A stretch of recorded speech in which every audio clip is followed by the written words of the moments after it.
assunto chamado farinha entra em pauta, todo mundo já tem um julgamento para fazer, né? Coitada da farinha de trigo, é sempre julgada.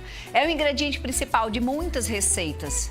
E aí muita gente diz, é porque não é opção saudável, não. Calma, se você não abre mão da farinha de trigo, é possível sim fazer com que ela seja mais aliada da nossa saúde. Quando a gente pensa em farinha, já imagina em farinha de trigo. Tem também a de mandioca, de milho, geralmente usadas em receitas de pães, bolos e biscoitos. Mas existem vários outros tipos de farinhas saudáveis para quem quer melhorar a dieta ou quem tem intolerância ao glúten. Para quem tem intolerância ao glúten, a gente tem que tirar a farinha de trigo, a de centeio, a de cevada e a de aveia. A de aveia não por ela ter glúten nela, mas os galpões onde são armazenados a aveia são também armazenados farinhas que são fontes de glúten. Então, quando for trocar pela farinha de aveia, observar se é uma farinha de aveia sem glúten, que são em galpões que não são armazenados fontes de farinhas com glúten.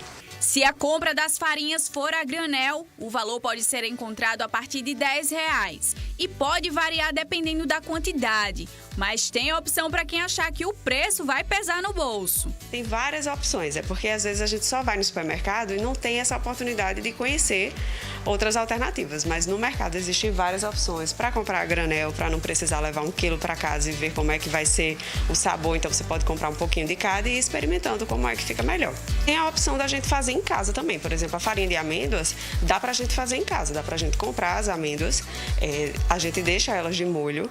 Depois, no outro dia, torra no forno e tritura, por exemplo, no próprio liquidificador. A farinha de aveia, dá para a gente comprar aveia em flocos, também triturar em casa e fazer uma farinha caseira. A farinha de linhaça, do mesmo jeito, dá para a gente só triturar, lembrar da farinha de linhaça, armazenar sempre num potezinho escuro, porque ela oxida com a presença de luz. Então, tem vários tipos de farinhas que dá para a gente fazer em casa.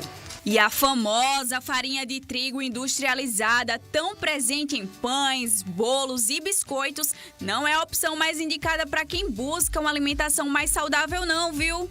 A farinha de trigo, o problema é porque ela passa por um processo de refinamento que acontece tanto a perda das fibras como a perda dos nutrientes. Então, o ideal é que a gente troque por farinhas que tenham um teor de fibra maior e por não ter sido tão processada que ela preserva ainda os micronutrientes, né, como vitaminas e minerais. Então, a gente sugere trocar por farinha de aveia, farinha de coco, farinha de amêndoa, tem farinha de panko que serve para farofas, para empanados, tem farinhas funcionais como farinha de berinjela, farinha de banana verde, farinha de feijão branco, que a gente tem poderes nutricionais com ela para diminuir a absorção de carboidratos, a farinha de maracujá para melhorar no aspecto intestinal.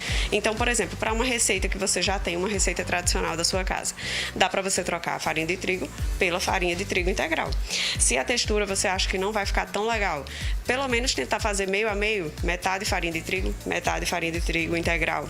Para receitas para bolos, por exemplo, a maioria, fazendo a troca pela farinha de aveia, por exemplo, não muda em nada o resultado final e muda muito o teor nutricional daquela receita. Então, eliminar as farinhas brancas e refinadas.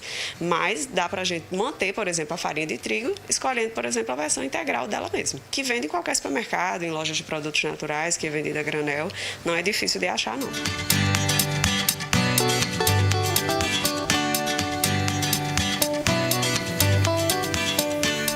Aqui a gente tem alguns exemplos de farinhas que podem ser substituídas pela farinha de trigo, que são opções mais saudáveis, não é, Manoela? Exatamente. Aqui, ó, coloquei, por exemplo, a farinha de coco, que casa super bem para receitas doces, de bolos, panquecas de banana. Então, ó, você vê que ela tem um teor de fibras maior. E essa lembrança do sabor doce, então, orna muito bem com receita doce.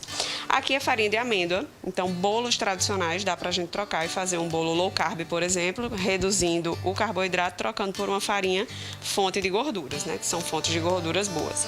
Aqui a farinha de panko, que dá pra gente usar, por exemplo, para fazer farofas, dá para empanar, né, fazer um frango empanado. Ao invés de usar farinha de trigo, usa uma farinha de panko, que a gente aumenta o teor de fibras. Aqui a farinha de aveia. Então, para bolos, tortas, dá super certo fazer a troca, a textura fica muito semelhante. Qual dessas seria usadas em farofa, por exemplo? Farofa, eu gosto da farinha de panko. Farinha de panko funciona super bem para farofas. E também tem aqui, por exemplo, a farinha de amendoim. Então, numa vitamina, onde é acostumada a usar, por exemplo, uma farinha láctea, troca pela farinha de amendoim torrada, que que fica um saborzinho bem gostoso e é um teor de fibra bom, aumenta a gordura boa, aumenta a qualidade nutricional dessa vitamina.